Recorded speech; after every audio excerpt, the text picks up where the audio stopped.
नमस्ते बच्चों, 5.2 एक्सरसाइज का 6th क्वेश्चन करते हैं। Check whether -150 is a term of AP. ये एपी दे रखी है, हमें चेक करना है कि -150 इस एपी की किसी नंबर की टर्म है या नहीं। अगर ये एपी हम आगे चलते जाएंगे तो क्या किसी नंबर पे -150 आएगी। जैसे फर्स्ट नंबर पे 11 है, सेकंड नंबर पे 8 है, थर्ड नंबर पे 5 है, तो कहीं पे क्या -150 आएगी, वो हमें चेक करना है। तो हम लेट कर लेते हैं, लेट nth टर्म इज -150। -150 को हम nth टर्म लेट कर लेते हैं। तो an लेट कर रहा है हमें। तो हमने nth टर्म इसको लेट कर लिया, तो हम जो जनरल टर्म वाला फॉर्मूला है वो लगा देंगे। सबसे पहले a और d हम फाइंड आउट करते हैं AP से। a क्या है यहाँ पे 11 और d क्या है, second term minus first term करेंगे तो d -3 है। फॉर्मूला डाल देंगे, ये -150 है। अब n की वैल्यू हम निकालेंगे, a और d की वैल्यू हमारे पास है, हम पुट कर देंगे।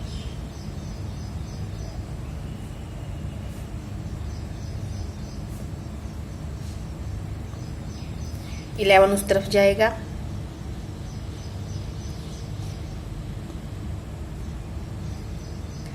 तो -161 हो जाएगा और -3 इसको डिवाइड करेगा तो 161/3 हो जाएगा।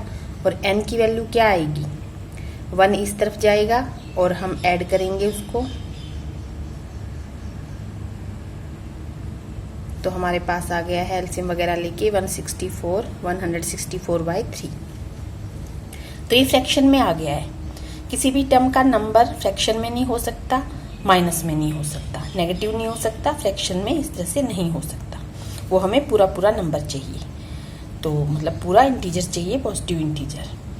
तो n फ्रैक्शन में, तो फ्रैक्शन में किसी नंबर टर्म का नंबर कैसे हो सकता है। जैसे कि ये सेकंड टर्म है तो 2 है इसका नंबर, ये थर्ड टर्म है तो 3 है इसका नंबर। तो n हमें फ्रैक्शन या नेगेटिव नहीं मिल सकता। तो इसका मतलब क्या हो गया कि -150 किसी भी नंबर की टर्म नहीं है। तो हमारा आंसर आ गया no. No, -150 is not a term of this AP. जो एपी उसने दे रखी है उसमें -150 कहीं भी नहीं आ रही, ये हमें चेक करना था। 7 देखते हैं। 31st टर्म हमें फाइंड आउट करनी है। 11 टर्म गिवन है, 38 टर्म गिवन है। तो 11 टर्म को हम कैसे लिख सकते हैं, a + 10d, और a + 10d हमें क्या दी हुई है 38। तो a + 10d हमें क्या मिल गई 38। सीधा लिख सकते हो आप, ये मैंने सिर्फ समझाने के लिए लिखा है। सीधा आपको 11 टर्म मिली, आपको पता है 11 टर्म को हम a + 10d लिख सकते हैं, वो गिवन है 38, तो इसको नंबर 1 मानेंगे। एलिमिनेशन से सॉल्व करने वाले हैं अब। उसके बाद 16 टर्म दी है, उसको हम कैसे लिख सकते हैं a + 15d। तो a + 15d क्या मिली है हमें 73, इसको 2 मानेंगे। तो फर्स्ट सेकंड इक्वेशन, सेकंड को फर्स्ट से सब्ट्रैक्ट कर देंगे, जैसे हमने थर्ड चैप्टर में इक्वेशन को सॉल्व किया था। Subtract 2 from 1। तो जिस तरह से लिखी है उसी तरह से मैं सब्ट्रैक्ट कर रही हूँ। तो जब सब्ट्रैक्ट करते हैं तो साइन बदल जाते हैं। एलिमिनेशन से किया था हमने थर्ड चैप्टर में, पेयर को जब हमने सॉल्व किया था लीनियर इक्वेशन की। तो a से a कैंसल, ये -5d बचा यहाँ पे, और ये यहाँ पे बचेगा -35। ये माइनस का साइन हो गया है, तो d हमें मिल जाएगा 7। तो d 7 मिल गया अब हमें। तो अब d की वैल्यू हम यहाँ पे किसी में भी, इसमें या इसमें पुट करके a की वैल्यू निकालेंगे। पुट वैल्यू ऑफ d इन 1 में ही हम पुट कर रहे हैं। जब 1 में हमने पुट करा तो यहाँ पे 7 पुट करेंगे, तो a क्या आएगा, ये 70 हो जाएगा, 70 उधर जाएगा, 38 -70, तो a हमारे पास आ जाएगा 32 माइनस का। तो ए हमें मिल गया, डी हमें मिल गया। 31st टर्म निकालनी है। 31st टर्म का मतलब ए 31st, ए 31 को हम ऐसे लिख सकते हैं +30D। तो हमें ए +30D निकालनी है। ए हमें अभी अभी मिला -32, 30 मल्टीप्लाई बाई डी, डी 7 है, 210। तो हमारे पास आ गया आंसर में 178। तो 31st टर्म हमें मिल गई है 178। 8th है NAP कंटेन्स 50 टर्म्स। तो AP में टोटल टर्म 50 है, of which third term is 12। Third term 12 दे रखी है, लास्ट टर्म 106 दे रखी है। 29th हमें निकालनी है। लास्ट टर्म का मतलब जब टोटल टर्म 50 है तो लास्ट यानी कि 58 टर्म मिली हुई है हमें, एंड थर्ड टर्म मिली हुई है। तो थर्ड टर्म का मतलब A3 मिली है, और A3 का मतलब क्या होता है A + 2D, और वो मिली हुई क्या है, थर्ड टर्म है 12। फिर लास्ट टर्म यानी कि 50th, जब टोटल टर्म 50 है तो 50th मिली हुई है, तो A50 मिली हुई है, और A50 को हम लिख सकते हैं A + 49D, और वो कितनी मिली है 106। तो फर्स्ट और सेकंड फाइंड 29 टर्म चाहिए, तो A और D हमें चाहिएगा। तो इसको हम फर्स्ट मान लें, उसी तरह एलिमिनेशन से कर देंगे। इसको हम सेकंड मान लें। सब्ट्रैक्ट 2 फ्रॉम 1 कर देते हैं सीधा।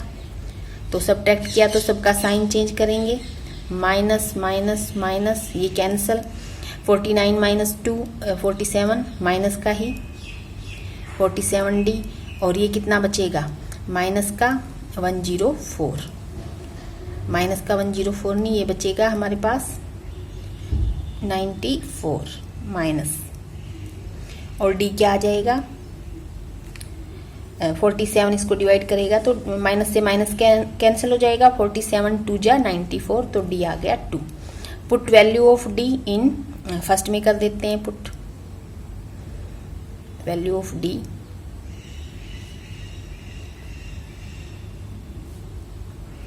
तो A की वैल्यू चाहिएगी हमें, यहाँ पे 4, A + 4 = 12, तो A कितना आ जाएगा 12 - 4, तो कितना आ गया 8।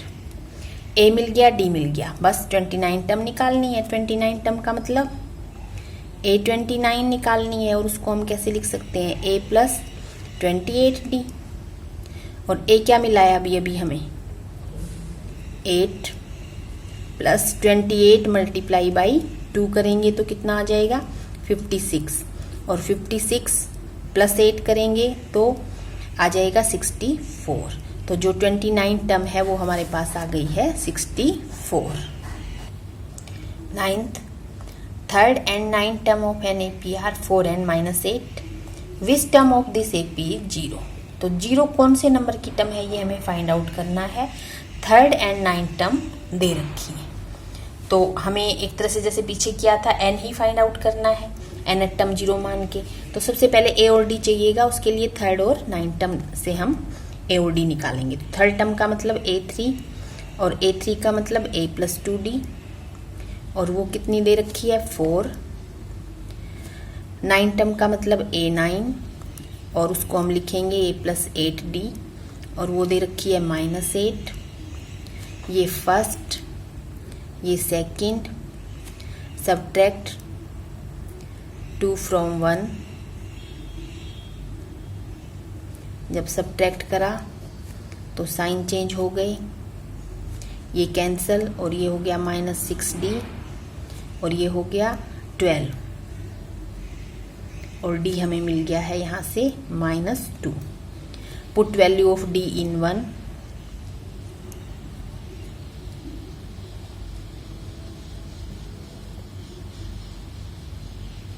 यहाँ पे -4, और वो उधर आएगा तो +4, तो A मिल गया हमें 8। 8 मिल गया, D - 2 मिल गई। Let A and B 0। तो 0 कौन से नंबर की टर्म है ये वो पूछ रहा है हमसे, तो हमने an को nth टर्म को ही 0 मान लिया। तो इसका मतलब A + n - 1D = 0 होना चाहिए। इससे हम n निकालेंगे तभी तो हमें नंबर पता चलेगा कि कौन से नंबर की टर्म 0 है। A अभी हमें मिला था 8, n-1 d हमें मिला हुआ है -2, तो 8 को हम उधर ले जाएंगे तो n-1 -2 इक्वल टू -8 आ गया। और n-1 यहाँ कर रही हूँ, बाकी n-1 -8 डिवाइड बाई -2 करेंगे तो 4 आ गया, और n आ गया, 1 उधर गया तो 5। तो फिफ्थ टर्म 0 है, फिफ्थ टर्म इज 0। तो ऐसे करना है, फिफ्थ टर्म 0 मिल गई हमें। नेक्स्ट देखते हैं 10th। 17 term of an AP exceed its 10th term by 7। 17 term 10 term से 7 ज्यादा है, कॉमन डिफरेंस हमें फाइंड आउट करना है। मतलब 17 term of an AP exceeds its 10th by 7। 17 term ज्यादा है 10 से 7 ज्यादा है, तो A17 माइनस A10 करेंगे तो इक्वल टू 7 लिख सकते हैं हम। A17 minus A10 equal to 7। तो 17 टर्म 10 टर्म से 7 ज्यादा है, तो A17 को हम कैसे लिख सकते हैं, A प्लस 16D, और फिर माइनस का साइन, और इसको हम लिखेंगे A प्लस 9D। तो दोनों माइनस की वजह से दोनों के साइन चेंज हो जाएंगे। अब A से A कैंसिल, और 16 माइनस 9, तो हमारे पास आ जाएगा 7, और D आ जाएगा 7 डिवाइड बाई 7 1, वही पूछा था उसने। नेक्स्ट देखते हैं, which term of an AP है 3, 15, 7, 27, 39 will be 132 more than its 54 term. तो सबसे पहले तो 54 टर्म निकालते हैं हम। A54 के लिए A प्लस 53D चाहिएगी हमें, और A और D हम पहले ही निकाल लेते हैं। A3 है और D क्या है, A3D 15 माइनस 3 12। तो 54 टर्म क्या मिली हमें, A3 53 मल्टीप्लाई बाई 12, तो मिलेगा हमें 3 प्लस 639 हमें मिल गई A54 टर्म। तो उसने क्या बोला है, विच term of AP will be 132 more then 54 term. तो 54 टर्म तो ये आ गई। 132 मोर के लिए 132 मोर देन 54 टर्म इक्वल कितनी हो जाएगी, 639 प्लस 132। इससे 132 मोर, तो इसमें 132 ऐड कर देते हैं, तो कितना आ गया 771। तो क्या पूछा है, 54 टर्म से 132 मोर कौन सी टर्म है। 54 टर्म निकाली, 132 मोर के लिए 132 प्लस किया तो 771 आ गया। तो ये कौन से नंबर की टर्म है, ये हमें फाइंड आउट करना है। लेट A एन बी 771, जैसे हम करते आए हैं, n फाइंड आउट करना है। an का formula A plus n-1d। A अभी अभी निकाला था 3 प्लस n-1, d भी निकाला था 12, n-1, 3 उधर जाके माइनस हो जाएगा तो कितना आएगा 8 6 6 8। इसमें से 3 माइनस किया 771 से तो 668 आया। तो n-1 को यहीं छोड़ते हैं और 12 इसको जाके डिवाइड करेगा।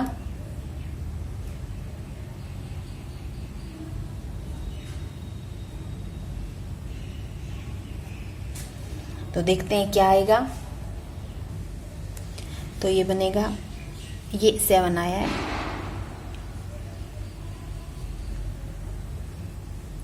$768 आया। तो 12 इसको डिवाइड करेगा तो 64 आया। तो n-1 64 आया और n क्या आएगा, 1 को इस तरफ ले जाएंगे तो 65।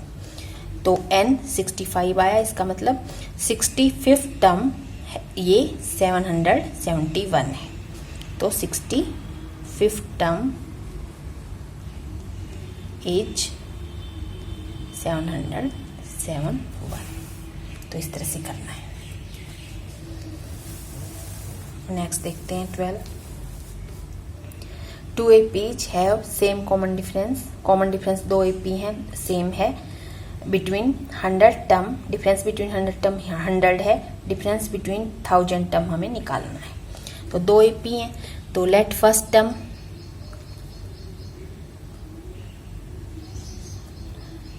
टर्म्स ऑफ APs, जो APs हैं दो, फर्स्ट जो AP है उसकी फर्स्ट टर्म A मान लेते हैं और सेकंड जो AP है उसकी फर्स्ट टर्म A1 मान लेते हैं। कॉमन डिफरेंस दोनों का D है ही, D दोनों का सेम बोला हुआ है, सेम है D। तो अब उसने क्या बोला है, जो 100 टर्म है उनका डिफरेंस, दोनों APs की जो 100 टर्म है उनका डिफरेंस 100 है। तो इस AP की 100 टर्म निकालेंगे तो क्या बनेगी, A + 99D। और डिफरेंस इस AP की 100 टर्म निकालेंगे तो क्या बनेगी, A1 + 99D।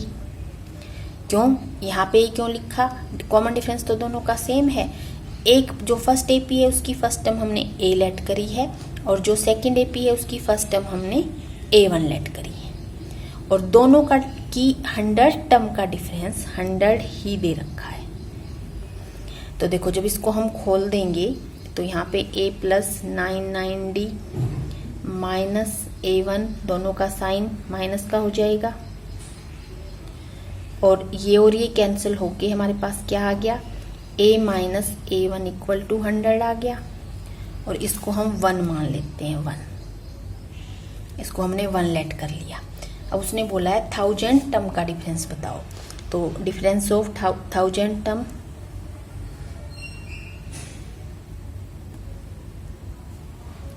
तो पहली जो AP है जिसकी फर्स्ट टर्म A मानी है हमने, उसकी 1000 टर्म लिखेंगे तो ऐसे लिखेंगे हम, और इसमें से माइनस करनी है जो सेकंड AP है उसकी 1000 टर्म, तो उसको हम इसकी वजह से साइन चेंज हो जाएंगे और उसको हम ऐसे लिखेंगे। कॉमन डिफरेंस दोनों का सेम है और ये हमें फाइंड आउट करना है किसके इक्वल है। ये और ये कैंसिल, तो ये किसके इक्वल आ गया, A - A1 के इक्वल आ गया। और अभी हमने A - A1 100 के इक्वल निकाला है, 1 में उसको हमने 1 नाम दिया है, तो हम लिखेंगे फ्रॉम 1 से इसकी वैल्यू किसके इक्वल आ गई, 100 के इक्वल ही आ गई।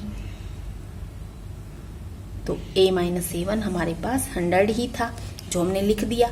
और हमने क्या निकाला था, स्टार्ट क्या किया है, हमने 1000 टर्म का डिफरेंस स्टार्ट किया है, तो इसका मतलब जो 1000 टर्म है उनका डिफरेंस भी 100 के इक्वल ही आया है। नेक्स्ट क्वेश्चन 13th क्वेश्चन है, how many 3 digit numbers are divisible by 7। 7 से 3 डिजिट नंबर कितने हैं जो 7 से डिवाइड होते हैं, उनका हमें बताना है, वो टोटल कितने हैं जो 7 से डिवाइड हो जाए पर 3 डिजिट के हों। तो सबसे पहला नंबर 3 डिजिट का क्या है, 99 तक तो 2 डिजिट के नंबर चलते हैं। सबसे जो पहला नंबर हमारे पास आया और जो 3 डिजिट का है तो वो 100 आ जाता है। उससे आगे 101, 101, फिर 102, फिर 103, 104। ये क्यों लिख रही हूँ मैं लिख रही हूँ मुझे पहला वो नंबर मिले जो 7 से डिवाइड भी होता है और 3 डिजिट के तो मैं लिख ही रही हूँ। 105 मुझे मिल गया है। इनमें से कोई भी 7 से डिवाइड नहीं हो रहा, पर 105 7 से डिवाइड होगा। तो जो मेरी AP है उसकी मुझे फर्स्ट टर्म मिल गई है। मैं अब एक AP बना दूंगी उन नंबर्स की जो 7 से डिवाइड होते हैं और 3 डिजिट भी हैं। तो फर्स्ट मिल गया। अब लास्ट चाहिए मुझे। अब सेकंड थर्ड टर्म तो 7 से डिविजिबल है, तो अब इसमें 7 ऐड करते जाएंगे हम।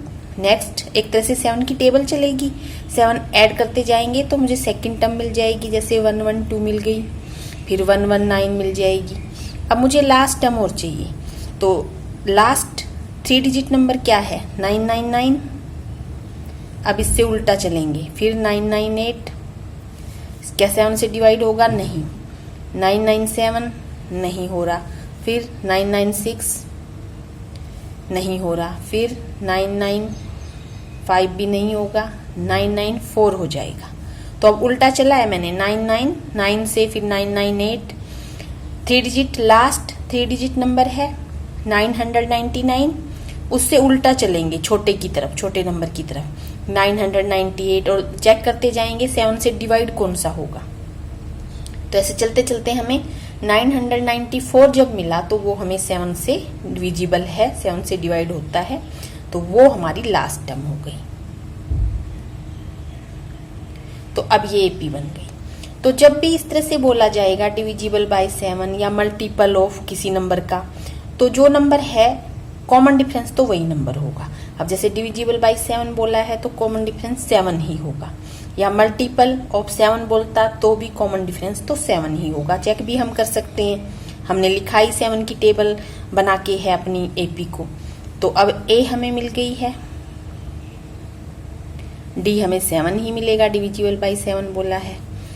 तो और लास्ट टर्म nth टर्म, हमें ये नहीं पता कौन से नंबर की है, हमें n ही निकालना है, हमें ये निकालना है कौन से नंबर की टर्म है।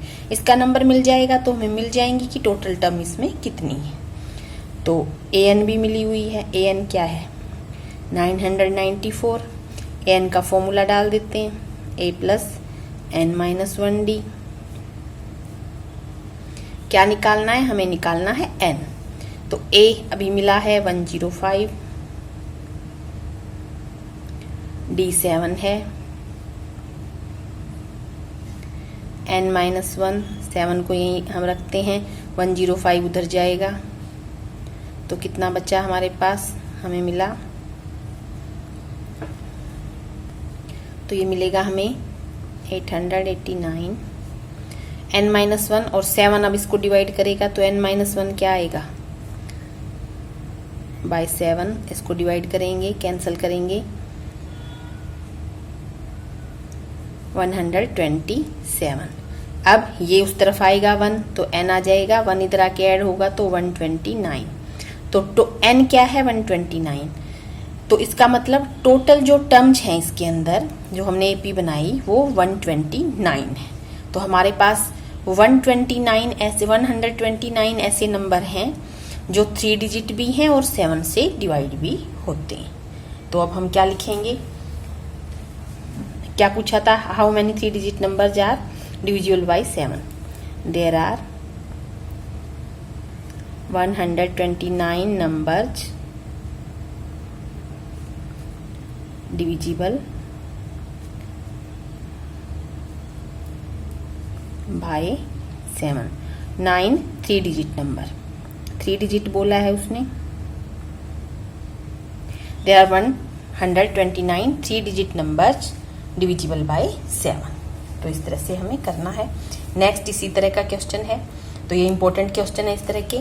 हाउ मेनी मल्टीपल्स ऑफ 4, देखो वहां पे डिविजिबल था, मैंने बताया था मल्टीपल्स भी आ सकता है।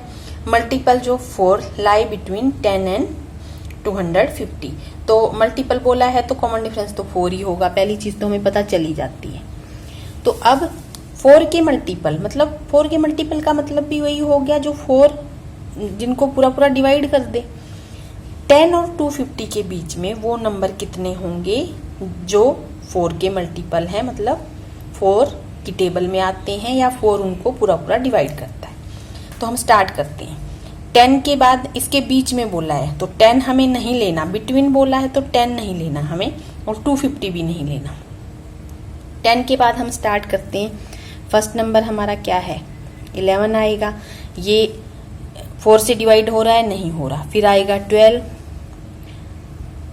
4 से डिवाइड हो रहा है, तो हमें फर्स्ट टर्म तो मिल गई अपनी एपी की। और नेक्स्ट टर्म हम 4 ऐड करते जाएंगे, 4 कॉमन डिफरेंस होता ही है। तो नेक्स्ट टर्म हमें मिल जाएगी 16, फिर हमें मिल जाएगी 20। तो इस तरह से अब लास्ट टर्म और चाहिए हमें।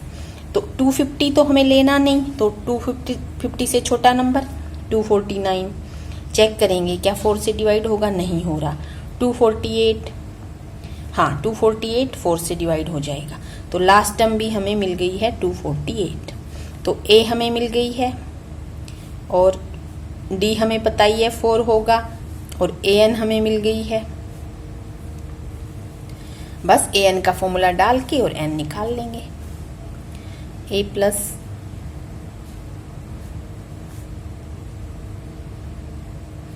ए कितनी थी 12, डी 4 है,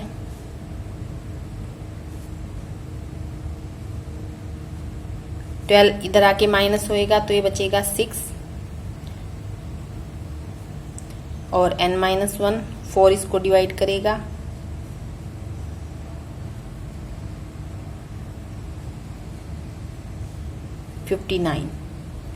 और 1 इस तरफ आ जाएगा, n-1 है तो n क्या आ जाएगा अब 60। तो 10 और 150 के बीच में टोटल 60 टर्म्स हैं, 60 नंबर्स हैं जो कि 4 के मल्टीपल हैं। तो हम लिखेंगे there are 60 numbers between 10 and 250 which are, ये आप अपनी लैंग्वेज में लिख सकते हो या बस आंसर आ गया हम सीधा लिख सकते हैं 60 numbers which are multiples of 4। तो ये हो गया है। नेक्स्ट देखते हैं, for what value of n are the nth terms of APs. 2 AP दे रखी हैं, ये एक एपी है, ये दूसरी एपी है। तो कह रहा है कि n की वैल्यू निकालो और ये जो दोनों एपी दे रखी हैं इनकी जो nth टर्म है वो इक्वल है। तो फर्स्ट एपी की nth टर्म निकालें हम, सेकंड एपी की nth टर्म निकालें, दोनों को इक्वल कर दें, बस n की वैल्यू आ जाएगी। तो सबसे पहले फर्स्ट एपी में फर्स्ट टर्म ऑफ इस एपी से हम चल रहे हैं, लिख लेते हैं। इस तरह से चल रही है एपी, इसकी फर्स्ट टर्म है 63 और इसका कॉमन डिफरेंस है 65 माइनस 63 करेंगे तो कितना 2। इसकी nth टर्म क्या होगी a 63 plus n-1 and d। तो ये इसकी nth टर्म हो गई। अब सेकेंड एपी क्या है हमारे पास 3, 10 एंड 17। इसकी फर्स्ट टर्म क्या है 3 और इसका कॉमन डिफरेंस क्या है 10 माइनस 3 7 और इसकी nth टर्म क्या है a प्लस n-1 और d है 7। तो कह रहा है nth टर्म दोनों एपीज की इक्वल है। तो अकॉर्डिंग टू क्वेश्चन में बोला इसलिए हम इक्वल कर रहे हैं। तो nth टर्म्स आर इक्वल, तो हम लिख देंगे 63 प्लस n-1 2 और सेकेंड एपी की nth टर्म के इक्वल, दोनों की nth टर्म इक्वल है। तो मल्टीप्लाई वगैरह कर लेते हैं इसको, 63 तो है ही और ये हो जाएगा 2n माइनस 2 और ये 3 है और ये हो जाएगा 7n माइनस 7। तो अब क्या करें, 63 में से 2 जाएगा तो कितना बचेगा 61 और ये -7 प्लस 3 है तो -4 और -4 इस तरफ आ जाएगा तो +4 और यहाँ पे ये 7n है, 2n उधर आएगा तो 5n। तो ये हो गया 65 इक्वल टू 5n। तो n क्या आ जाएगा, 5 65 को डिवाइड करेगा इस तरफ आके तो n आ जाएगा 13। तो n आ गया 13। तो n की वैल्यू उसने पूछी थी, तो ऐसे करना है हमें।